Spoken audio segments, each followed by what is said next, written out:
सर्वांना नमस्कार. राम सिया की प्रेम कहाणी या कथेचे 20 एपिसोड यापूर्वीच अपलोड केलेले आहेत. कृपया ते सगळे एपिसोड ऐकण्यासाठी आपल्या चॅनलला भेट द्यावी. सियाचा पाय मुरगळला होता आणि राम तिला त्याच्या मिठीत उचलून हॉस्पिटलमध्ये घेऊन गेला होता. डॉक्टर म्हणाले, काय झालं आहे? सिया काहीच नाही म्हणाली, कारण ती लाजत होती. रामच्या स्पर्शाने ती मंत्रमुग्ध झाली होती. ती तर केव्हाच राममय झाली होती आणि तिच्या आसपास कोण आहे, तिच्याशी काय बोलतंय याच्याकडे तिचं लक्ष नव्हतं. आणि कीर्ती म्हणाली, डॉक्टर, तिचा पाय मुरगळला आहे. आणि राम तोंडात नाराजीच्या सुरात पुटपुटला, वेंधळेपणाची सुद्धा एक हद्द असते. एखाद्यानं किती गोंधळ घालून ठेवावा, याला मर्यादा असते की नाही? उगीच स्वतःबरोबर इतरांनाही वेठीस धरायचं. लक्ष कुठं असतं कुणास ठाऊक.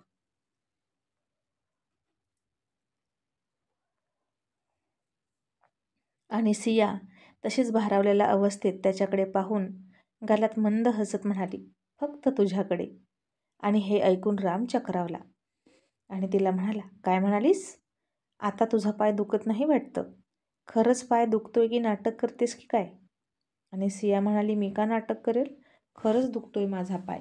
मग डॉक्टर म्हणाले, चेक करायला लागले सियाला आणि तिच्या पायाचा मुरगळा काढण्याचा प्रयत्न करत होते.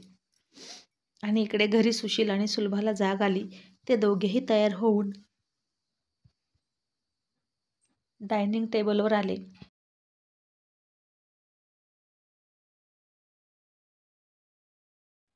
आणि सुशील सुलभाला म्हणाला, आज राम नाश्त्यासाठी आला नाही का?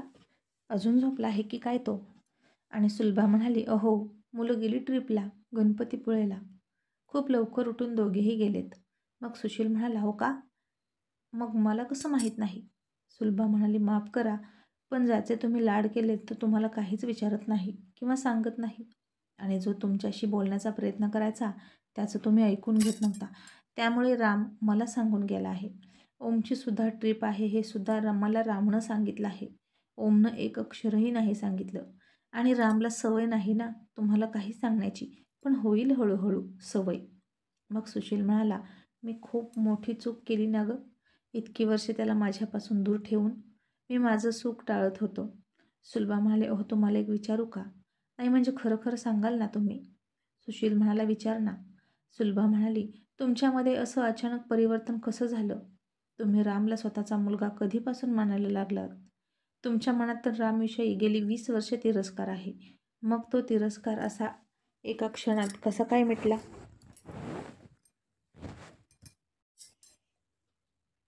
आणि सुशील एक दीर्घ श्वास घेऊन निश्वास टाकत म्हणाला, मी आजारी होतो तेव्हाही राम माझ्या जवळ आला. माझ्या काळजीने त्यानं माझ्या डोक्यावर हात ठेवला आणि मला त्याच्या स्पर्शात रमाचा स्पर्श आठवला.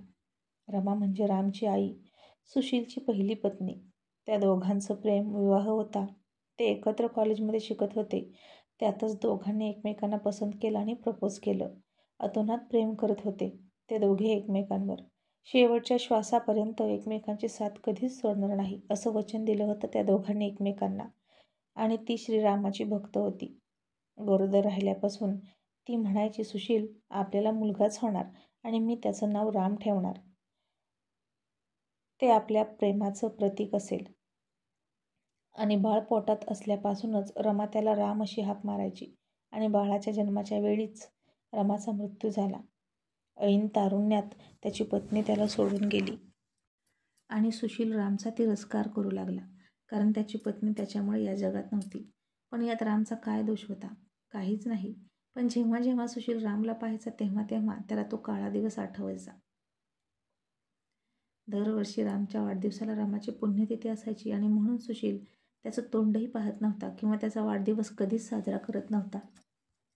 कारण रामचा वाढदिवस साजरा करणं म्हणजे रामाच्या मृत्यूचा उत्सव साजरा करण्यासारखं होतं. आणि आयुष्यात सुशील हे कधीच करणार नव्हता. ज्या दिवशी त्याला त्याची रमा सोडून गेली तो दिवस त्याच्यासाठी उत्साहाचा कसा असू शकतो? पण जेव्हा रामने सुशीलच्या डोक्यावर हात ठेवून त्याला स्पर्श केला तेव्हा त्याच्या स्पर्शात त्याला रमाचा स्पर्श आठवला. जणू काही तिने तिच्या रामच्या रूपात स्वतःचाच अंश सुशीलजवळ सोडून गेली आहे असं त्याला वाटलं. रमा कुठेही गेली नाही, ती तर इथेच आहे. रामच्या रूपात ती परत आली आहे आणि ती त्याच्या आसपास होती. ती मला सोडून जाणं कधीच शक्य नाही. सुलभा रमा रामच्या रूपात माझ्याजवळ आहे, पण मीच त्याच्यावर अन्याय करत राहिलो. मूर्खासारखा डोळे झाकून त्याचा तिरस्कार करत राहिलो. असं म्हणून सुशील भावूक झाला आणि सुलभा म्हणाली, होय हो, राम अगदी रमा मॅडमसारखा आहे. हे मी तुम्हाला किती वेळा सांगण्याचा प्रयत्न केला, पण तुम्ही माझाही ऐकत नव्हता. सुशील म्हणाला, सुलभा, तुझ्या परवानगीनं मला एक गोष्ट करायची आहे. सुलभा म्हणाली, कोणती? सुशील म्हणाला, मला रामची आणि रमाची ओळख करून द्यायची आहे. आणि हे ऐकून सुलभा थोडीशी हादरली आणि म्हणाली, हे काय बोलताय तुम्ही? तुम्ही माझ्या रामला माझ्यापासून तोडणार आहात का? मी याची परवानगी तुम्हाला कधीच नाही देणार. सुशीलने तिचे हात हातात घेतले आणि म्हणाला, तुझा राम तुझाच राहील, कुठे जाणार नाही तो. पण सत्य काय आहे हे जाणून घेण्याचा त्याला अधिकार आहे. हे त्याला बाहेरून जर समजलं सत्य तर त्याला किती वाईट वाटेल विचार कर. त्यापेक्षा आपणच सांगितलेलं बरं नाही का?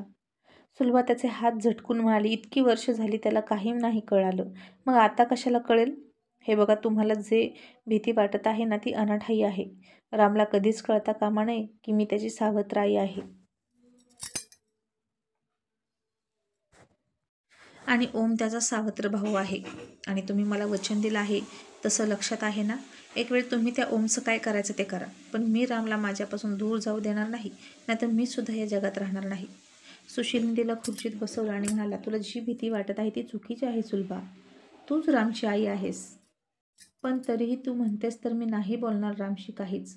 पण सुलभा, त्याची खरी आई कोण आहे हे जाणून घेण्याचा त्याला पूर्ण अधिकार आहे. कुठे ना कुठेतरी तो रमाचे आणि माझे फोटो बघू शकतो आणि त्याने प्रश्न विचारले तर उत्तर तर द्यावंच लागेल ना.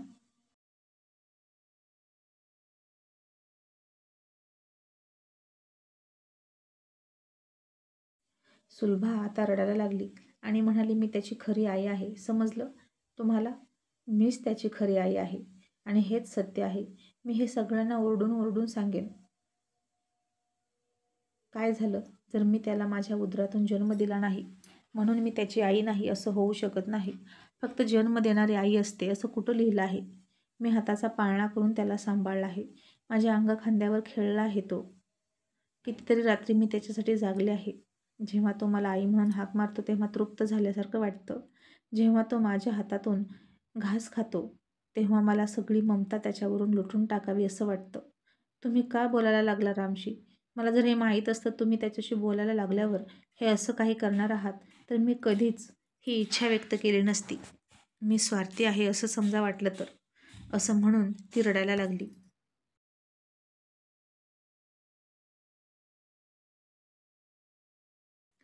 सुशीलला तिची अवस्था समजत होती आणि सुशीलने तिला जवळ घेतलं. इतक्या वर्षात पहिल्यांदा तो तिला प्रेमाने जवळ घेत होता आणि म्हणाला, धन्य आहेस तू. अगं रामवर तू तुझी सगळी हृदयात आहे तेवढी माया लुटलीस की. तुझ्या सख्ख्या मुलालाही विसरलीस. सगळेजण इतके प्रेम करणारी माणसं माझ्या आसपास आहेत, पण मीच कमनशिबी आहे. आणि काय ग सुलभा, तुला फक्त रामच आवडतो का? रामचे बाबा आवडत नाहीत का? आणि हा प्रश्न ऐकून सुलभा थोडीशी चकित झाली आणि त्याच्याकडे बघायला लागली. सुशील म्हणाला, अशी काय बघतेस? मला माहीत आहे रामसोबतच मी तुझ्यावर सुद्धा अन्याय केला आहे. मी तुझा आणि रामचा दोघांचा गुन्हेगार आहे. मी काही मोजके क्षण सोडता तुझ्या हिश्श्याचं पतीचं प्रेम तुला नाही देऊ शकलो. मला माफ कर. आपली अॅनिव्हर्सरी, तुझा बर्थडे, दसरा, दिवाळी, सगळे सण समारंभ यातली एकही गोष्ट मी तुझ्यासोबत साजरी केली नाही. तू कधीच माझ्याकडे हट्ट केला नाहीस किंवा माझ्यावर चिडली नाहीस. मी तुझ्याकडे लक्ष देत नाही म्हणून रुसली नाहीस. तू फक्त रामची आई बनून राहिलीस.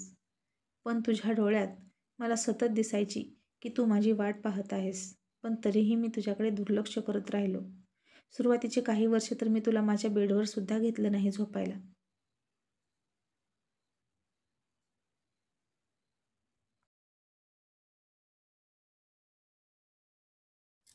तू वेगळ्या बेडरूममध्ये आणि मी वेगळ्या बेडरूममध्ये असायचो.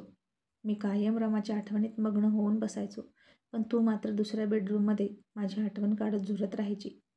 आत्ता आत्ता मुलांना समजायला लागल्यापासून तू आणि मी आपल्या नात्याचं सत्य त्यांच्यासमोर येऊ नये, दोन्ही मुलांना हेल्दी वातावरण मिळावं म्हणून एकत्र रूममध्ये राहतोय. वटपौर्णिमा, मकर संक्रांत या दिवशी जेव्हा तू नटून सजवून मला नमस्कार करायला यायचीस तेव्हा मी तुझ्याकडे बघतच नव्हतो. कारण मला भीती वाटायची की मी तुझ्यावर प्रेम करू लागेल की काय, आणि मी रमाला विसरून जाईन. आणि मला रमाला विसरायचं नव्हतं, कारण मी तिला तसं वचन दिलं होतं की आयुष्यभर मी फक्त तिच्यावरच प्रेम करत राहणार. मला माफ कर सुलभा, शक्य असेल तर मला माफ कर. सुलभा म्हणाली, अहो तर तुम्ही मला माफ करा. सुशील म्हणाला, तू का माझी माफी मागते?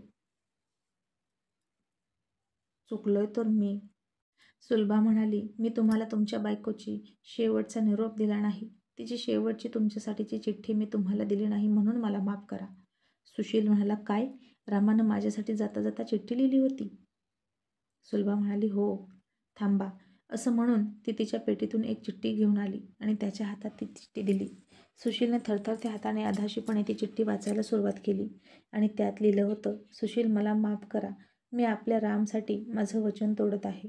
तो आपल्या प्रेमाचं प्रतीक आहे आणि आपलं प्रेम अजर अमर आहे आणि ते तसंच अजर अमर राहावं म्हणून मी हा निर्णय घेतला आहे. मी तुझा अंश मारू नाही शकत, म्हणून मी तुझा आणि त्याचा निरोप घेत आहे. पण तुला माझी शपथ आहे, तू रामला कधीच अंतर देऊ नकोस. त्याच्या रूपात माझी सावली सतत तुझ्या भोवती असेल. तुझीच रमा.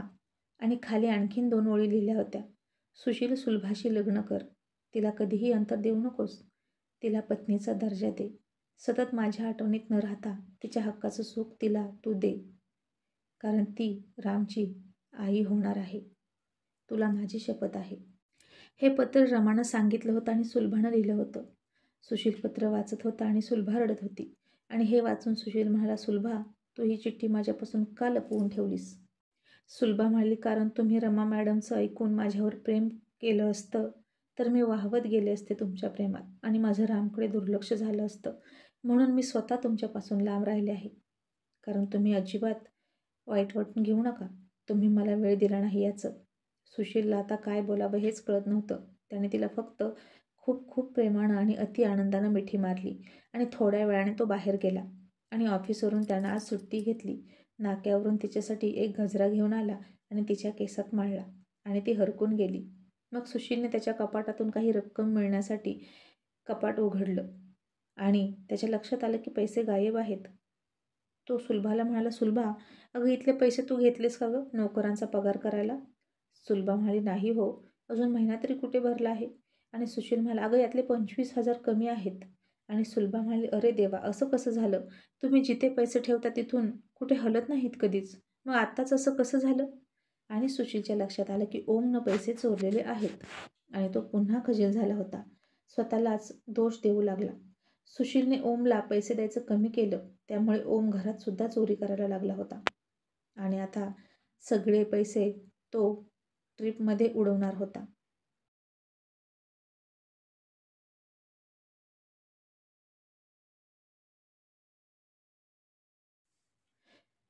मग इकडे डॉक्टरांनी सियाच्या पायाचा मुरगळा काढायला सुरुवात केली आणि सिया खूप ओरडत होती आणि तिने कीर्तीला जवळ बोलवून तिचा हात घट्ट पकडला. तिला वेदना होत होती आणि रामने डोळे मिटून घेतले होते, पण कानावर येणारा तिचा रडण्याचा आवाज त्याला असह्य वाटत होता. पण डॉक्टरांनी औषध दिलं आणि म्हणाले, आता थोडंसं काहीतरी खाऊन घ्या आणि हे औषध घ्या. मलमसुद्धा दिला आहे, तो रात्री लावा आणि निदान तासभर तरी पायावर उभा राहू नका. तुम्ही आता या. आता डॉक्टरांची फी द्यायला पैसे कुठे होते? पर्ससुद्धा गाडीतच होती. मग इथे सुद्धा रामने डॉक्टरांचं बिल भागवलं. पण सिया त्याच्याकडे बघून हसून म्हणाली, राम, आता तुझे सगळे उपकार मी एकदाच फेडणार. आणि राम म्हणाला, त्याची काही गरज नाही. मी हेल्प करतो, उपकार नाही. पण तुला काय कळणार आहे त्याची किंमत? तू तर सतत तराजू घेऊन मोजत बसलेली असते ना, उपकार उपकार खेळत. आणि आता तुला असं नाही का वाटत की मी तुझ्या पायाला मुरगळायला सांगितलं तुझी हेल्प करता यावी म्हणून? आणि कीर्ती सियाला म्हणाली, बोल बोल, आता बोल. मग डॉक्टरांनी दुसरं पेशंट आत बोलावलं. कीर्ती सियाला म्हणाली, चल उतर. डॉक्टर म्हणाले, अहो आत्ता काय सांगितलं समजलं नाही का? 1 तासभर तरी त्यांना पायावर भार देऊ नका तुम्ही. मग आता सियानं रामची वाट न बघताच स्वतःच पुन्हा लहान मुलीसारखे दोन्ही हात रामच्या दिशेने उंच केले. आणि हे पाहून कीर्ती गालात हसायला लागली आणि रामचे एक्सप्रेशन बघत होती आणि म्हणाली, पुरेपूर फायदा घेते ही पाय मुरगळल्याचा. पण खरंच पाय मुरगळला आहे की नाही, की नाटक करते कुणास ठाऊक? पण नाही, सिया नाटक करत नव्हती. मग रामनं तिच्याकडे पाहिलं आणि ती लाडात म्हणाली, राम, आता उपकार नको, मदत कर ना. आणि ती लाडात आलेली बघून त्याला तिचा राग आला. मग रामनं पुन्हा तिला मिठीत उचलली आणि पुन्हा बसकडे आणली. इतक्यात बस दुरुस्त झाली होती. त्यानं तिला तिच्या सीटवर ठेवलं आणि तो तिथून निघणार इतक्यात त्याचं घड्याळ तिच्या ओढणीत अडकलं. मग कीर्ती म्हणाली, राम, तू खाली बस आणि सावकाश काढ, नाहीतर घड्याळ तुटेल किंवा ओढणी फाटेल. मग राम तिथेच सियाच्या शेजारी बसला. कीर्ती म्हणाली, सिया, तू औषध घे बरं, गाडी सुरू व्हायच्या आत काहीतरी खा. सिया म्हणाली, नंतर घेते ना. आणि राम म्हणाला, नंतर कशाला, आता घे, म्हणजे लवकर आराम पडेल. सिया हसून म्हणाली, राम, तुला माझी काळजी वाटते का? आणि राम हसण्याचं नाटक करून तोंड वाकडं करून म्हणाला, अजिबात नाही, पण मला तुला सारखे सारखे उचलून घ्यावे लागेल ना, आणि मी तुझा नोकर नाही, समजलं? मग सियानं तिच्या आईनं दिलेला डबा काढला. तिच्या आवडीचा येलो कलर घालून केलेला पायनॅपल इसेन्स टाकून बनवलेला शिरा होता तो. आणि ती रामला म्हणाली, राम, तू पण टेस्ट कर ना, माझी आई खूप छान शिरा बनवते. रामने त्या शिऱ्याकडे पाहिलं आणि त्याचा पिवळा रंग पाहून पुन्हा त्याचं डोकं दुखायला लागलं. आधीच सियाजवळ बसली होती आणि तिच्याही अंगावरचा पिवळा ड्रेस त्याला इरिटेट करत होता. आणि राम म्हणाला, तुझ्या घरात सगळे पिवळे पिवळे असतात का? जगातल्या इतर सगळ्या रंगांवर तुमचा बहिष्कार घातलाय का? सिया थोडी हसली आणि म्हणाली, नाही रे, पण मला हा रंग ना खूप आवडतो. का कुणास ठाऊक, मी जबरदस्त फॅन आहे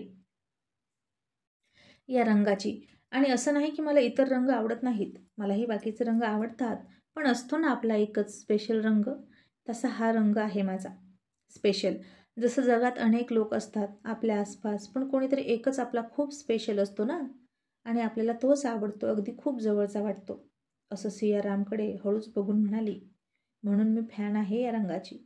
तुला सांगते, आमच्या घरात निदान माझ्या रूमचे पडदे तरी पिवळे आहेत, बेडशीट पिवळे आहे, टॉवेलसुद्धा पिवळा आहे माझा, आणि माझ्या रूमला रंगसुद्धा पिवळा आहे, आणि माझे नाईट गाऊनसुद्धा पिवळे आहेत, आणि माझी. आणि आता राम म्हणाला, बास बास बास, कारण आता ही वेंधळी मुलगी आणखीन काय काय पिवळं आहे हे सांगायलाही कमी करायची नाही, असं त्याला वाटलं. किती हॉरिबल आहे ही, असं त्याला वाटलं. पण तिला म्हणायचं होतं की माझी जी बाग आहे ना, त्यात सुद्धा खूप पिवळी फुलं आहेत. मग ते म्हणाले, राम, तू मला कधीच माफ करणार नाही का? घे ना शिरा.